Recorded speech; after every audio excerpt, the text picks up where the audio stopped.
Hey, are you guys tired of seeing me yet?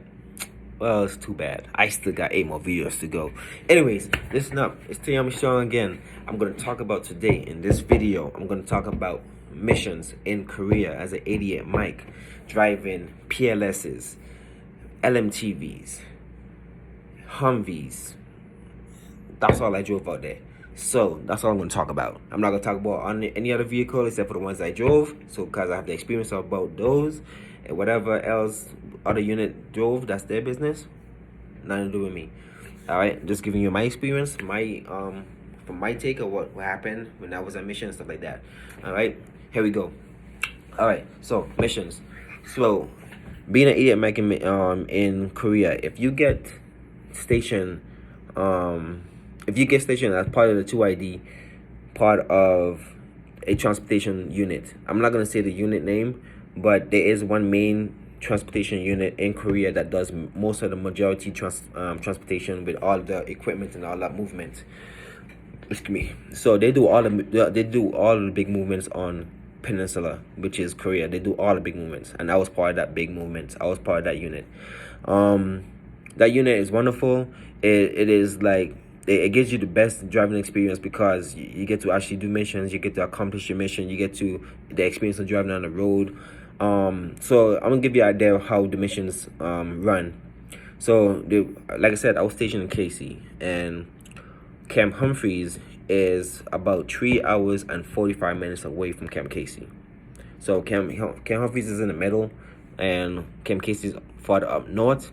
We had a mission to go to Busan, and Busan in Korea is way down by the water. Busan is where when incoming units come, that's where the equipment goes to. That's the what's it called, a port, the water ports or boat ports or the barge ports. That's where all the stuff comes into Korea.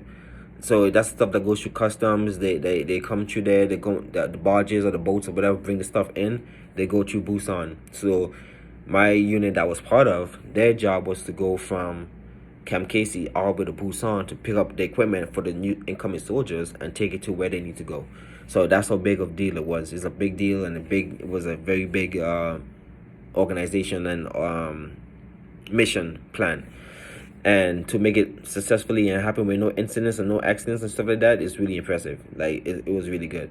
So to give you an idea of the timeline on the time difference and the time it takes to do that mission completed, Busan, when I did it that first time, took us about 2 weeks. That's because Busan is really far. It's really, really far.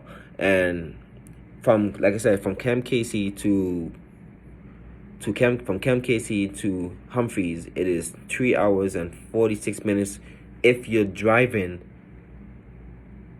a little bit above speed limit, 65. Not saying that we were doing 65. I'm just saying if you did 65 and it was no traffic on the road, some of these trucks don't even go 65 regardless. But if you was less traffic and everybody was driving on point and nobody was having trouble with their truck, then it would take you 3 hours and 46 minutes.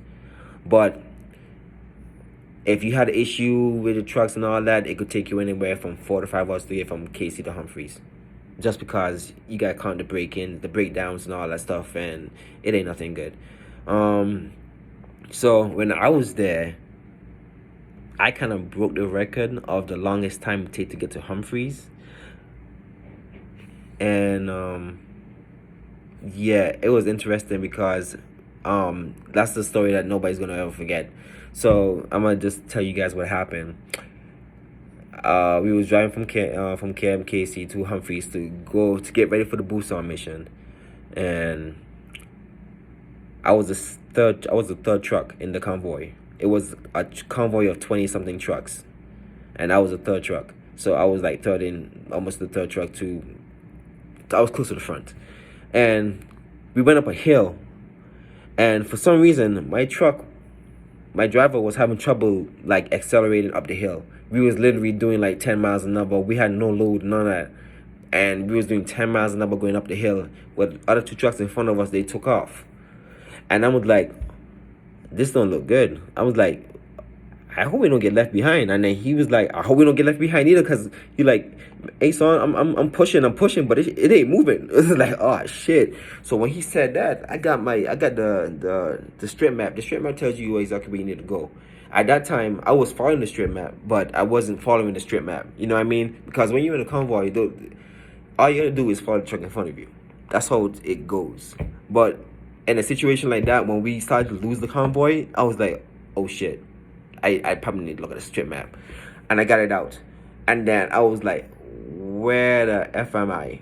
Where the F are we? Where are we? He was like, I don't know where we are, because it was nighttime. We was driving. All missions in Korea are conducted at nighttime for that same reason, for the safety reason of less traffic and less chances to injure somebody in the road. So all missions are conducted at nighttime. So we was driving, and I had no clue where we was at. GPS don't really work out there. We had to use Waze to at least get somebody there, and we was in and out, we losing signal. And by the time we get to the top of the hill, we lost two lead trucks. And I was like, holy sh. And I was like, I don't know what to do. And then I was like, okay, all right. Then we get to, then he kept, I told him, keep driving. Then I told him to go. We came to an intersection. It was either go straight or exit off the highway. And he stopped. He was like, hey, son, which way to go? I was like, you know what? Go that way. That would look suspicious. And then the moment he took off to the, kept going on the highway, I got a text message, saying, telling me, hey, make sure you guys take the exit off the highway.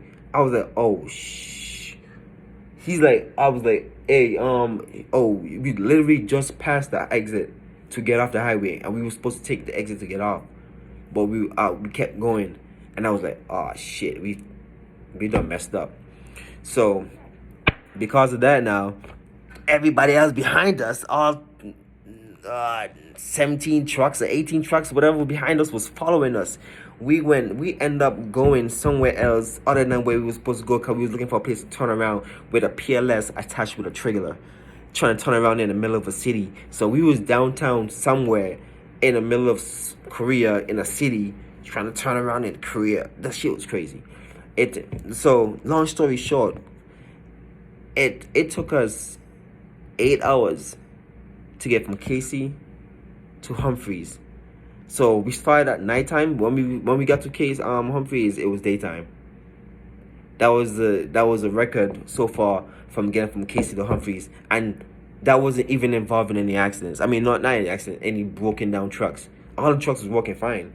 It's just bad direction. So being 80 at Mike's, it behooves you to pay attention to your strip map if you're a TC, and give directions well, because if not, then you do what I did, to take the whole convoy in a whole different direction and get lost in the middle of who knows where. Luckily, in the whole incident that happened, nobody was in an accident, nobody got in an accident, which was excellent. Which was all freaking amazing drivers, man. That's why I love that unit, because even though we got lost together. Nobody got in an accident, nobody got injured, nobody got left behind. It was crazy. It was good.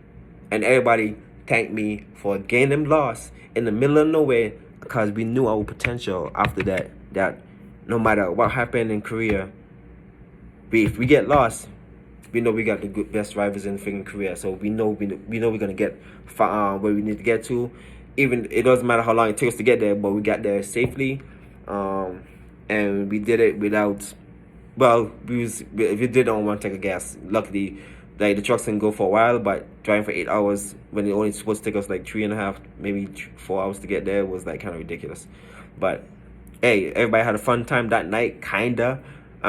Trust me, I heard about it for the rest of the time I was there, and I became that NCO that was like, damn son, you gonna get us lost today again? So hey, it's a little short story. Driving in Korea, missions are fun, but if you get lost, hey, don't worry about it, don't sweat it. You're not gonna beat my record. So anyways, hey, this is Taeyam Strong. If you have any questions, any comments, any concerns, whatever, leave them down side in the post, and I'll read them, respond to them, or whatever. So hey, I'm out.